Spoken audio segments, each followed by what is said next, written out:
بسم الله الرحمن الرحيم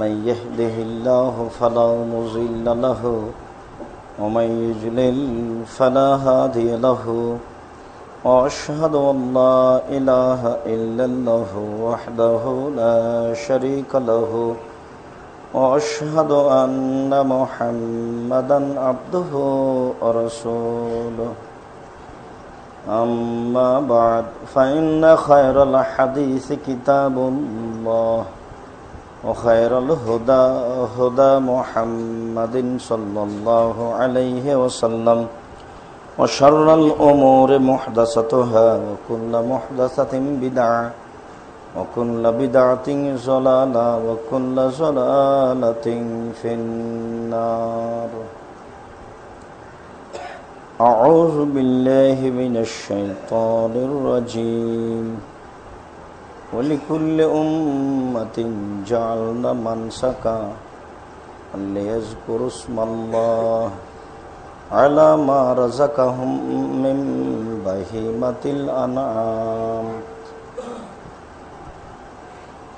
عن أنس رضي الله تعالى عنه قال قال رسول الله صلى الله عليه وسلم من كانت له الساعة ولم يزحي فلا يقربن مصلانا রাহ ইবনে মাজাহ বিসনাদিন সাহিহ. عن أنس رضي الله تعالى عنه قال ذبح رسول الله صلى الله عليه وسلم كبشين أملحين أقرنين موجوعين রাহ ইবনে মাজাহ বিসনাদিন সাহিহ. সম্মানিত মসজিদের মুসল্লি, প্রশংসা আল্লাহর জন্য, শান্তি অবতীর্ণ হোক আল্লাহ রাসূলের উপর সাল্লাল্লাহু আলাইহি ওয়াসাল্লাম। আজ জুমার খুতবায় সংক্ষিপ্ত বক্তব্যের বিষয় কুরবানি। কুরবানি সম্পর্কে গুরুত্বপূর্ণ সংক্ষিপ্ত তথ্যবহুল বিবরণের চেষ্টা করব ইনশাআল্লাহুল আজিজ। কুরবানি শব্দটি কুরব থেকে নির্গত, যার অর্থ হচ্ছে নৈকট্য লাভ করা। যেসব কর্মের বিনিময়ে আল্লাহকে সন্তুষ্ট করা যায়, কুরবানি তার একটি বড় মাধ্যম। অনেক ইবাদত আছে যার বিনিময়ে আল্লাহকে খুশি করা যায়, কুরবানি তার একটি বড় মাধ্যম। অবশ্যই কুরবানির সাথে আকিকার কোনো সম্পর্ক নেই। আকিকা হচ্ছে পিতার জিম্মেদারি। বাচ্চার জন্মের ৭ম দিনে আকিকা করতে হবে ছাগল ছাগি, ভেড়া ভেড়ি, দুম্বা দুম্বি, এই 3 শ্রেণীর 6টি প্রাণী হতে। ভেড়া ভেড়ি, ছাগল ছাগি, দুম্বা দুম্বি। আকিকা গরু দিয়ে চলে না, উট দিয়ে চলে না। আকিকার গোশত 3 ভাগ করতে হবে এমনটি বিষয় নয়। মানুষকে খাওয়াতে হবেও এ বিষয় নয়। নিজেকে খেতেই হবে, কাউকে দিতে হবে না এমনটা বিষয় নয়। আকিকার গোশত হচ্ছে নিজস্ব ব্যাপার, তার ব্যক্তিগত ব্যাপার। সে মানুষকে দাওয়াত দিয়ে খাওয়াবে কি নিজে খাবে সেটা তার ব্যাপার। বাচ্চার জন্মের 7ম দিনে তাকে আকিকা করতে হবে, এটা বাপের জিম্মেদারি। এতে নেকি হবে এই কথা নয়। ছেলে মেয়েকে রুজি উপার্জন করে যেমন বাপকে খাওয়ানোর ব্যাপারে ভাবতে হয়, তেমনি জন্মের 7ম দিনে আকিকা করতে হবে, এটা বাপের একটা চিন্তা ভাবনা বিষয়। জরুরিভাবে তাকে ভাবতে হবে। 7ম দিনের আগে বাচ্চা মারা গেলে তার আকিকা দেওয়া লাগবে না। উল্লেখ্য যে আকিকার সাথে কুরবানির কোনো সম্পর্ক নেই। কুরবানি হচ্ছে আল্লাহকে সন্তুষ্ট করার একটি বড় মাধ্যম। কুরবানি করতেই হবে এমনটা বিষয় নয়। কোটি টাকা থাকলেও নয়, না থাকলেও নয়। আছে, চেষ্টা করছে, একটা জায়গাতে 5টা কুরবানি করছে, 100টা করতে পারে, 50টা করতে পারে। যেহেতু কুরবানি নেকির ব্যাপার, কাজেই সে করলে নেকি পাবে, না করলে নেকি পাবে না। যত বেশি করবে তত বেশি নেকি পাবে। যে কুরবানি একটি বড় নেকির কাজ, মানুষ তার সম্ভব অনুযায়ী করবে। একটা পরিবারে 3-4টা ভাই আছে, তারা পৃথক পৃথক রুজি ভক্ষণ করে, তারা পৃথক পৃথক কুরবানি করবে। একটা পরিবারে স্বামী স্ত্রী দুইজনই টাকা পয়সা ইনকাম করে, দুইজনই কুরবানি করবে, এটাই তাদের জন্য উচিত। যদিচ একটি পরিবারের জন্য একটি কুরবানি যথেষ্ট, এটা ভিন্ন কথা। তবুও টাকা আছে, মানুষ সবাই কুরবানি দিবে, বেশি করে কুরবানি করবে, এটাই মানুষের জন্য জরুরি। আজ থেকে নিয়ে প্রায় 5,500 বছর পূর্বে ইরাকের ব্যাবিলন শহরের উর নামে গ্রামে ইব্রাহিম আলাইহিস সালাম জন্মগ্রহণ করেন।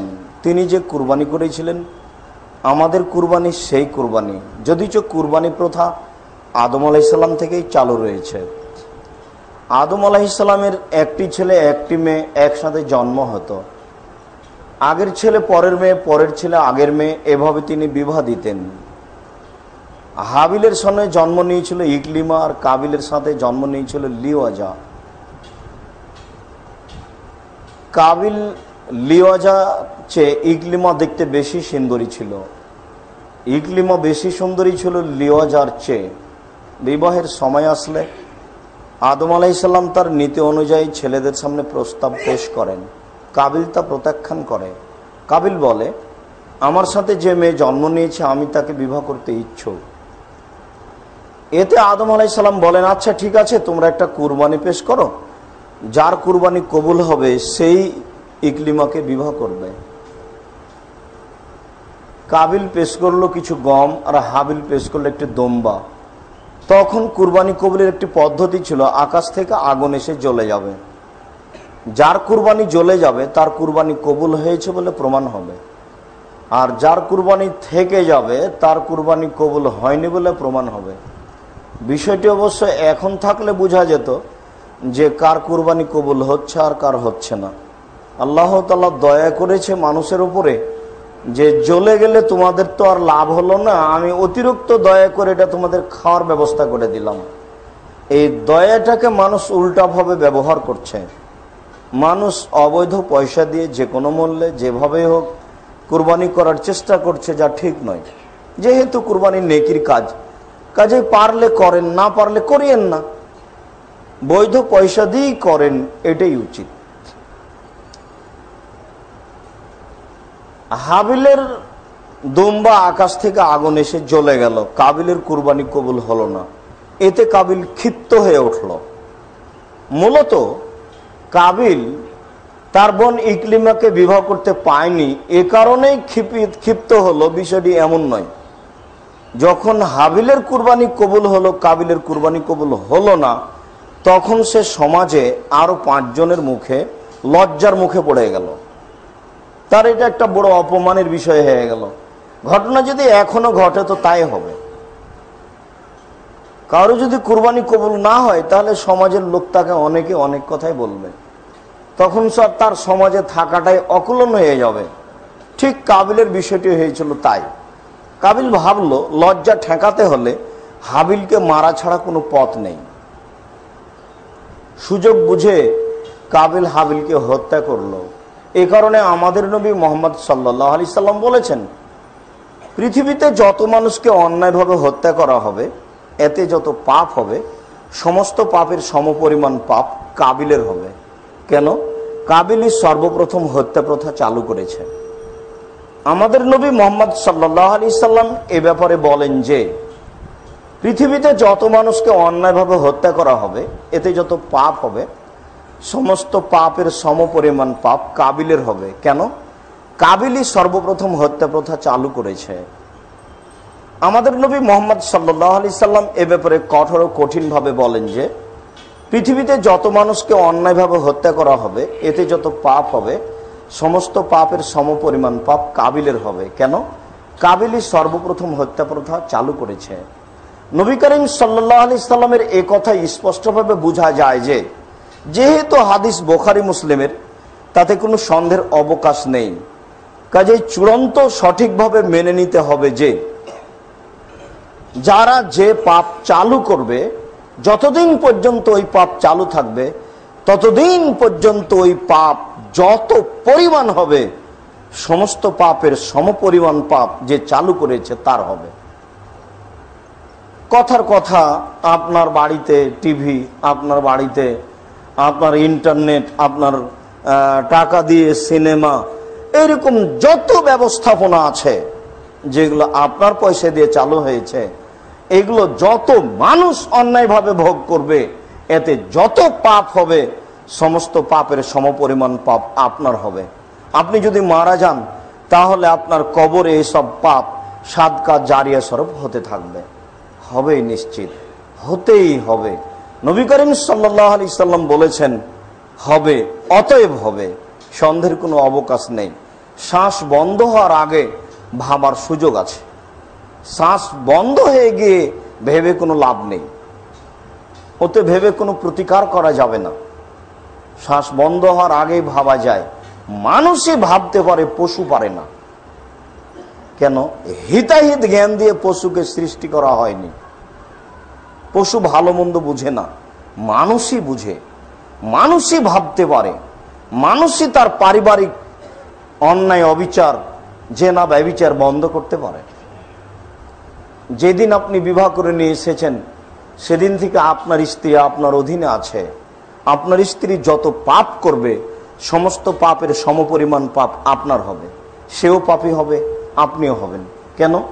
আল্লাহ রাসূল বলছেন আলা কুল্লি রাইন মাসউলুন, প্রত্যেক ব্যক্তি দায়িত্বশীল, তার দায়িত্ব সম্পর্কে জিজ্ঞাসা করা হবে।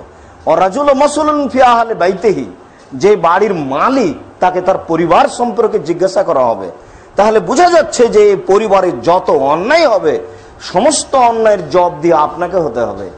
আপনার চোখের সামনে আপনার ছেলেটা আপনার ওই দুই কানে ইয়ারফোন লাগিয়ে গান শুনছে, আপনি দেখতে পাচ্ছেন, কিছু বলছেন না।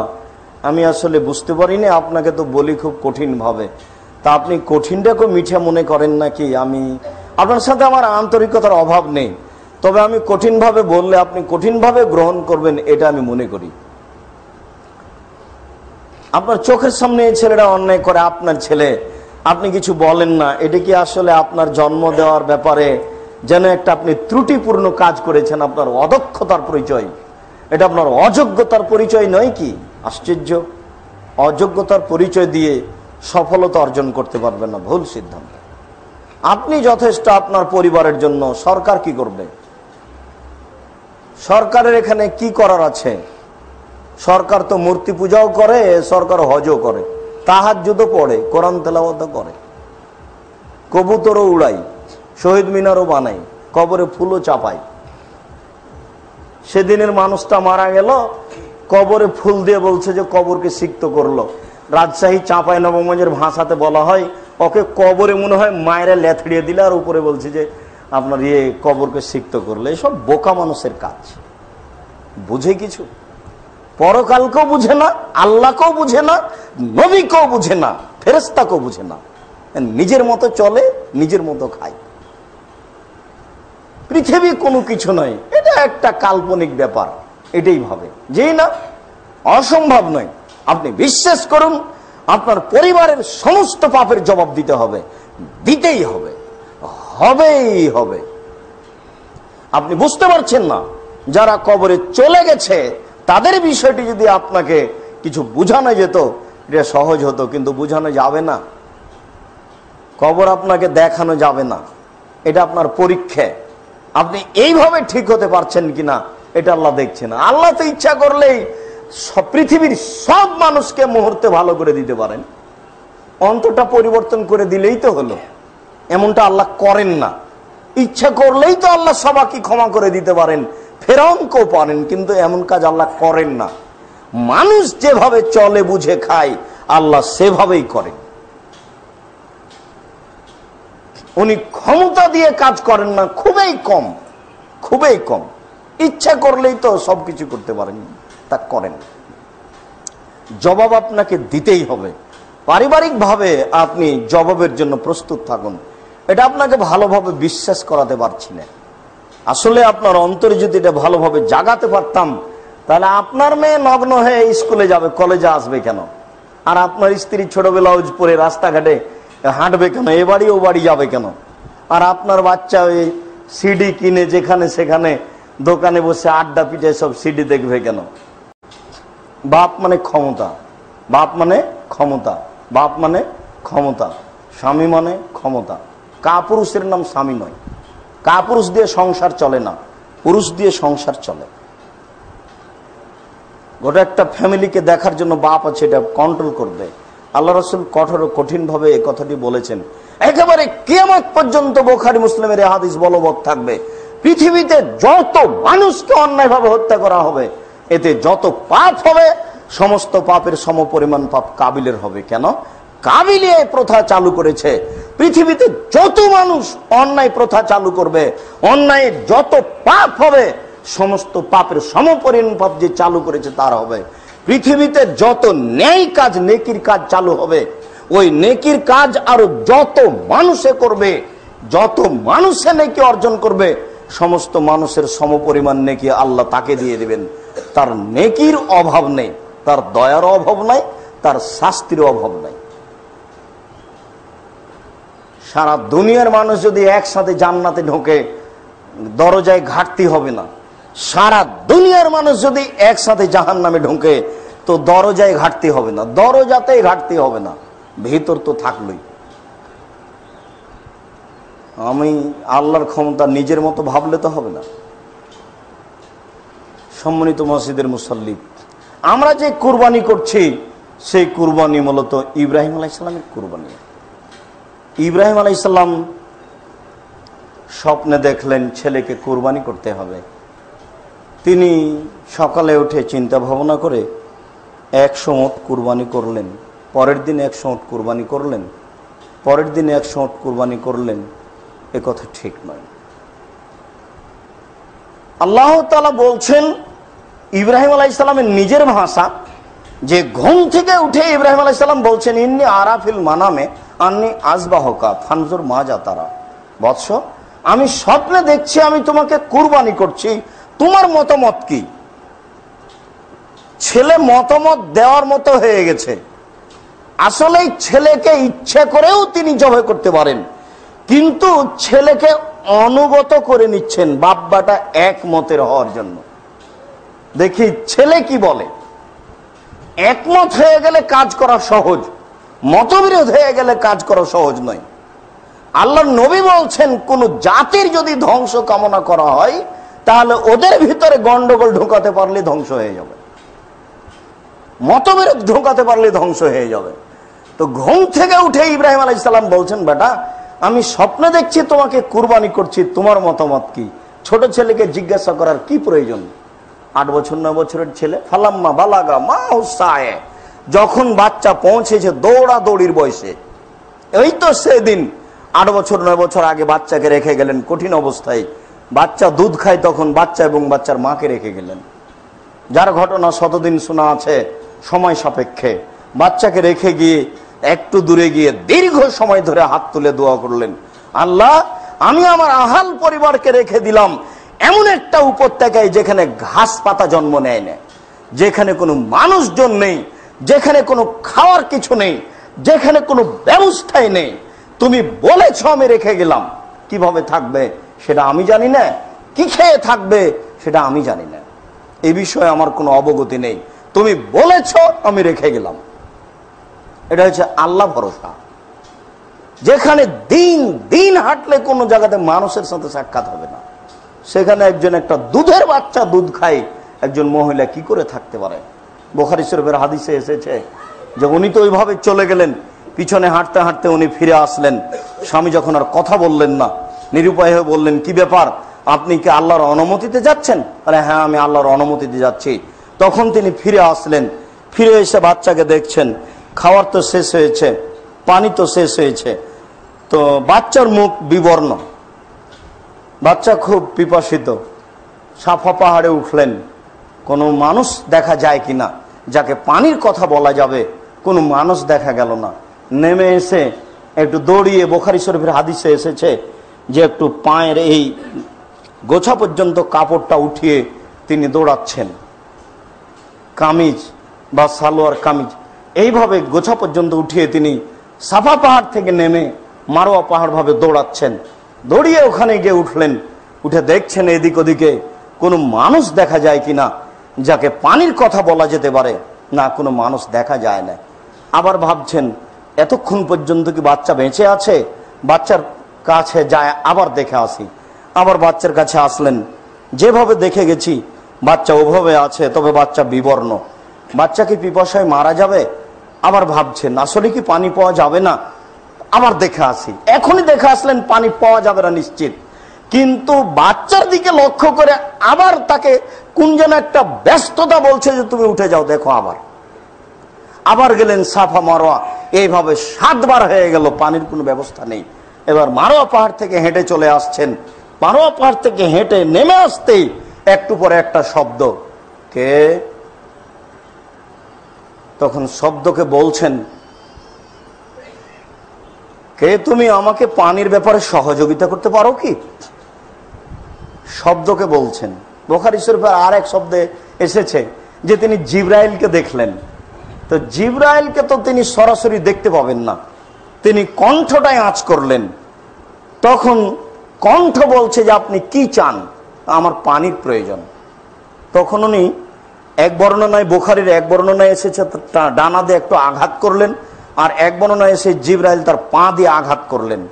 একটু আঘাত করতে নিচেই পানি ছিল, ফোরাত নদীর পানি চালু আছে, অথবা নীল নদীর পানি চালু আছে, অথবা জান্নাতে যে 2টা ঝর্ণা আছে সেই নদীর পানি চালু আছে, যেগুলো সাগর। সারা পৃথিবী যদি পানি ছড়িয়ে যায় শেষ হবে না। একটু আঘাত করতেই পানি একবারে জোর করে ছিটে বের হয়েছে। তখন তিনি পানিগুলিকে এইভাবে ঘেরে ঠেকাতে লেগেছেন। এটাই জমজম পানি। ইবনে আব্বাস বলছেন যে আল্লাহ রাসূল বলেছেন যে আল্লাহ ইসমাইলের মার উপরে দয়া করুক, ইসমাইলের মা যদি পানি না ঠেকাতেন তাহলে সারা পৃথিবীতে জমজমের পানি ছড়িয়ে পড়ত। সারা পৃথিবীর মানুষ কেন, পশু প্রাণী খেয়ে পানি শেষ হবে না, কোনো দিন শেষ হবে না। মানুষের এই পানি শেষ করার ক্ষমতার বাইরে। তবে এই পানি মানুষ সাধারণত ব্যবহার করতে পারে না, খাওয়া ছাড়া করে না। সৌদি আরবের লোকেরা 2টা জিনিসকে খুব দাম দেয়, জমজমের পানি আর খেজুর। ভাত বেশি হয়েছে ড্রেনে ফেলে দিল, খেজুর বেশি হয়েছে ড্রেনে ফেলবে না, এটা তোর গতি। ওরা এই 2টা জিনিসকে বড় নিয়ামত মনে করে এবং খুব বেশি মূল্যায়ন করে। এই জমজমের পানি কাবা ঘর এবং মসজিদ নববী ছাড়া আর কোন জায়গাতে সরবরাহ করা নেই। অমন্ত হলে সৌদি আরবের প্রতিটা ফ্যামিলি নিজের টাকা দিয়ে এই জমজমের পানি বাড়িতে চালু করে নিত, কিন্তু এরকম অনুমতি নেই। তারা এইভাবে ব্যবহার করে না। তারা মনে করে এই যে এতে মান কমে যাবে। এইভাবে দিন যায়, রাত্রি যায়। ছেলে 8-9 বছর হয়ে গেল, তিনি ওভাবে রেখে চলে গেলেন। হঠাৎ একদিন এসে বলছে, আব্বু আমি স্বপ্নে দেখছি তোমাকে কুরবানি করছি। তখন না ছেলে বলছে, ইয়া বাতিফাল মা তোমারও সাদাজাদানি ইনশাআল্লাহু মিনাস সাবিরিন। আব্বা আপনি যেটা স্বপ্নে দেখেছেন সেটা করে ফেলুন, আপনি আমাকে ধৈর্যশীল পাবেন। ধৈর্যশীল কথাটা কেন আসলো? ধৈর্যশীল মানে বাপ ছেলেকে জবে করবে। 90 বছর বয়সে ছেলে পেয়েছেন, এটা কাজ কারোর জন্য সহজ নয়। ছেলে হুঁশিয়ার, ছেলে বুঝে যে আমি যদি অধৈর্য হই তাহলে বাপ কাজ করতে পারবে না। বাপও নবী, বেটাও নবী, দুইজনই তো একটা হুঁশিয়ার মানুষ আছে না? ব্যাপারটা এরকম হয়ে গেছে। তাই ছেলে বলছে, আব্বা আপনি আমাকে ধৈর্যশীল পাবেন, আপনি কাজ করে ফেলুন। ফাসলামা, বাপ বেটা একমত। কাবা ঘর থেকে হেঁটে চলে গেলেন। সূর্য যেদিকে উঠে প্রায় 3 কিলোমিটার কাছাকাছি, তারপর মিনা। মিনা বলতে ওয়া দিয়ে মিনা, বাম হাতের দিকে তাকালে বিশাল উঁচু, ওপরে লেখা আছে ওয়া দিয়ে মিনা। এরকম একটা জায়গাতে ছেলেকে ফাঁকা জায়গায় উপুড় করে ফেলে দিয়ে তিনি ছুরিটা চালাচ্ছেন। 90 বছরের বুড়ো মানুষ, দাড়ি পেকে গেছে, আশেপাশে কোনো মানুষ নেই। আকাশে লাখো কোটি ফেরেশতা লক্ষ্য করছেন মাত্র। এই এলাকাতে কোনো মানুষজন নেই, ফাঁকা জায়গায় একটা ছেলেকে কুরবানি করছেন, উপুড় করে ফেলে দিয়ে বারবার জবে করার জন্য চেষ্টা করছেন। তখন আল্লাহ তাআলা বলছেন, ইয়া ইব্রাহিম কাদ সাদ্দাকতা রুয়া। ইব্রাহিম তুমি তোমার স্বপ্নকে বাস্তবায়ন করেছো, তোমার ছেলেকে কুরবানি করতে হবে, এটা আমার বাঁধেনি। আসলে আমি তোমাকে পরীক্ষা করছিলাম, তুমি পরীক্ষায় পাস করতে পারো কিনা। ইব্রাহিম তুমি পরীক্ষায় জয়ী হয়ে গেছো, তোমার প্রিয় জিনিস তুমি আসলে কুরবানি করতে পারো কিনা। এই কারণে বিদ্বানগণ বলেন যে কুরবানির পশুকে সুন্দর করে বাড়িতে লালন পালন করতে হবে, বেশ মোটা তাজা করতে হবে, সুন্দর করে গড়ে তুলতে হবে। ওর সাথে একটা মহব্বত বেশি হয়ে যাবে, তারপরে তুমি জবে করবে মহব্বতের ভালোবাসার জিনিস, তাহলে তোমার নেকি বেশি হবে। বিষয়টা এমন হয়ে যাচ্ছে, আর এটাই ঠিক। আল্লাহ আমাদের বুঝার তৌফিক দান করুক, আল্লাহুম্মা আমিন।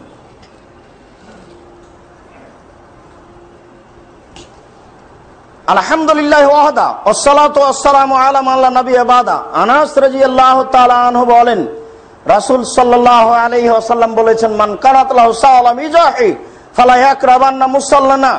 যার টাকা পয়সা আছে সে যদি কুরবানি না করে তাহলে সে যেন আমার ঈদের মাঠে না আসে। ইবনে মাজাহ হাদিস সহিহ।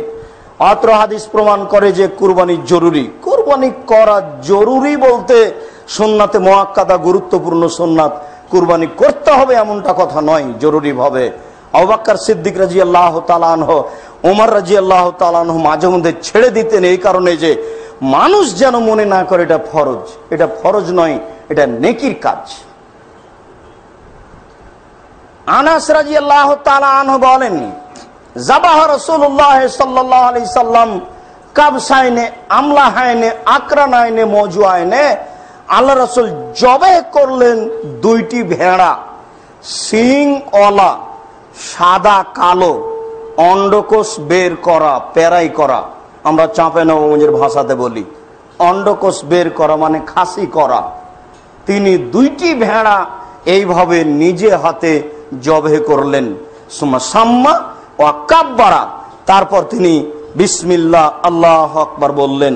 ও ওয়াজা রিজলাহু আলা সিফাহিহা। তিনি তার পাটাকে তার কাঁধের উপরে রেখে দিলেন, চোয়ালের উপরে। ডান হাতে ছুরি ধরে জবে করতে মানুষের সুবিধা হয়। বাম হাতে চোয়ালে, চোয়াল তো মূলত এটে, বাম হাত মুখের উপরে এখানে না দিলে সুবিধা হয় না। বাস্তবতার সাথে হাদিসের কিছুটা মানে মনে হচ্ছে যে একে এ করা যায় না, অনুকূলে আনা যায় না, কিন্তু মানুষ যেভাবে সাধারণত জবে করে একেই জবে করলে। আয়েশা রাদিয়াল্লাহু তাআলা আনহা পরবর্তী বিবরণ বলছেন, আল্লাহ রাসূল নিজে হাতে ফেলে দিলেন তাকে, তারপর চোয়ালের উপরে এখানে পা চাপিয়ে দিলেন, তারপর ছুরিটা ধরে বলছেন বিসমিল্লাহ আল্লাহু আকবার। আয়েশা রাদিয়াল্লাহু তাআলা আনহা বলেন, আমার রাসূলুল্লাহ সাল্লাল্লাহু আলাইহি সাল্লাম বেকাবসিন, রাসূল সাল্লাল্লাহু আলাইহি সাল্লাম একটি ভেড়ার আদেশ করলেন, যে ভেড়াটির ব্যাপারে তিনি বললেন যে এতাওয়ালা সাওয়াদিন, কালোতে হাঁটে, ওয়ানজুরালা সাওয়াদিন, কালোতে দেখে, ওয়ায়াবকালা সাওয়াদিন, কালোতে শয়। এরকম একটা ভেড়ার আদেশ করলেন। কালোতে কি রহস্য আছে এ ব্যাপারে তিনি আল্লাহ রাসূল কিছু বলেননি, তবে তিনি পছন্দ করছিলেন কুরবানির ব্যাপারে কালো। আয়েশা রাদিয়াল্লাহু তাআলা আনহা বলেন, আল্লাহ রাসূল বললেন যে তোমরা একটা কালো ভেড়া কিনে নিয়ে আসো, যেটা কালোতে চরে খায়, কালোতে শয়, কালোতে হাঁটে, পা কালো, চোখ কালো, পেট কালো, তাহলে মোটামুটি কালো। আগের হাদিসে বোঝা গেল যে সাদা কালো, তাহলে সাদা কালো হতে পারে, কালো হতে পারে, তবে কালোর উপরে বেশি গুরুত্ব দেওয়া হচ্ছে। এরপরে তিনি বলছেন, আয়েশা হালুমিল মুদিয়া ওয়াসহাজিহা, আয়েশা তুমি ছুরিটা নিয়ে আসো এবং তাকে ধারালো করে নিয়ে আসো। আমাদের দেশে মহিলারা সাধারণত ছুরি ধারালো করে না, এসব কাজ পুরুষই করে। এরপরেও হয়তোবা আয়েশা হাতের মাথায় ছিলেন, অন্য কি ছিল না, হয়তোবা তিনি এ কারণেই তাকে বললেন যে ধারালো করে নিয়ে আসো। মহিলা ছুরি ধারালো করতেও পারে, মহিলা নিজে হাতে জবেও করতে পারে। বুখারী মুসলিমের হাদিস। গরু, ছাগল, মুরগি সবই জবাই করতে পারে, কিন্তু মহিলারা শক্তিতে কম ধারণা করাই মুরগি জবাই করে, মহিলারা গরু ছাগল জবাই করে না। এটা মানুষে মনে করে, তাই করে না। তারা সুযোগে করতে পারে, করাতে কোনো সমস্যা নেই। আয়েশা রাদিয়াল্লাহু তাআলা আনহা তাকে যা বলা হলো তিনি তা করলেন। ফা আখাযাহা ওয়া আখাযাল মুদিয়া, আল্লাহ রাসূল নিজে ছুরিটা হাতে নিলেন এবং ভেড়াটা হাতে নিলেন। ওয়াজাহা, তারপর তাকে ফেলে দিলেন।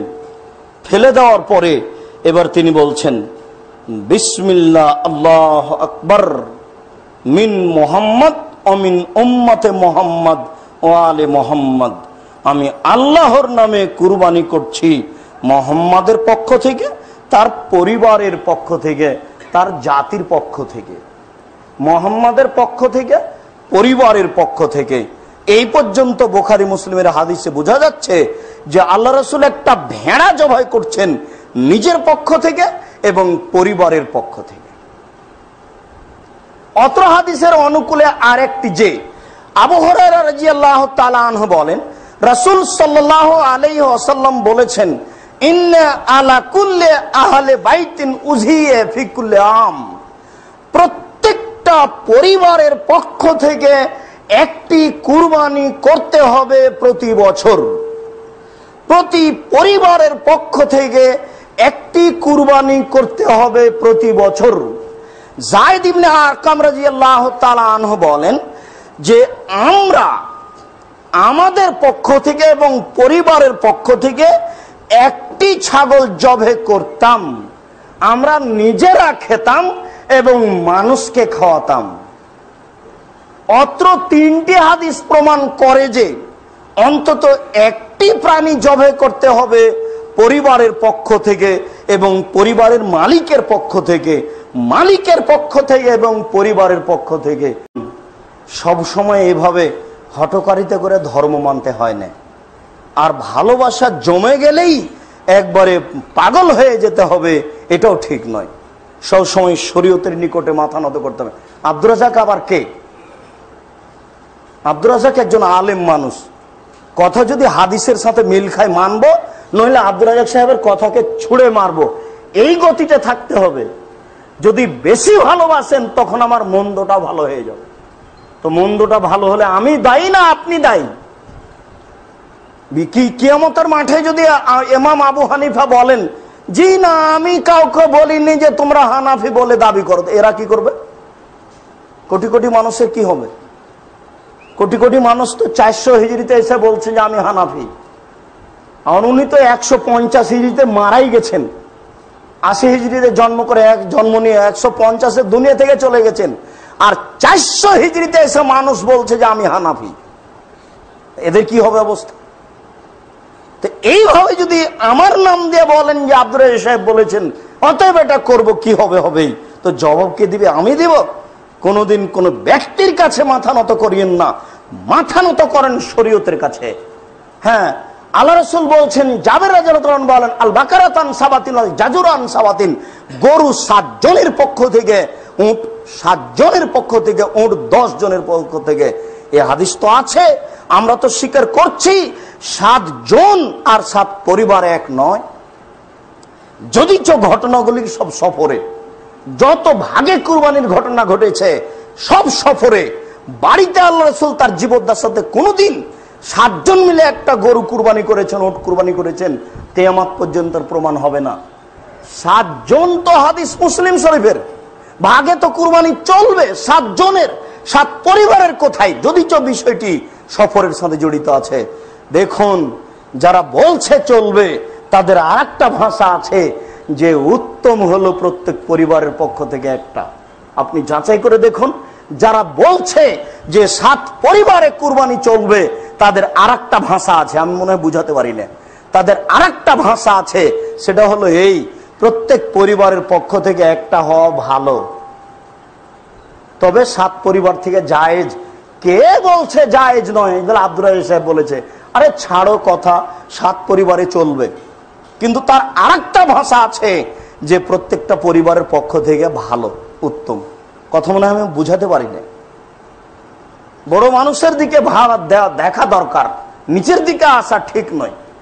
এবং দলিলের কাছে আশ্রয় নিতে হবে, কোন ব্যক্তির কাছে আশ্রয় নিতে হবে না, এটাই উচিত।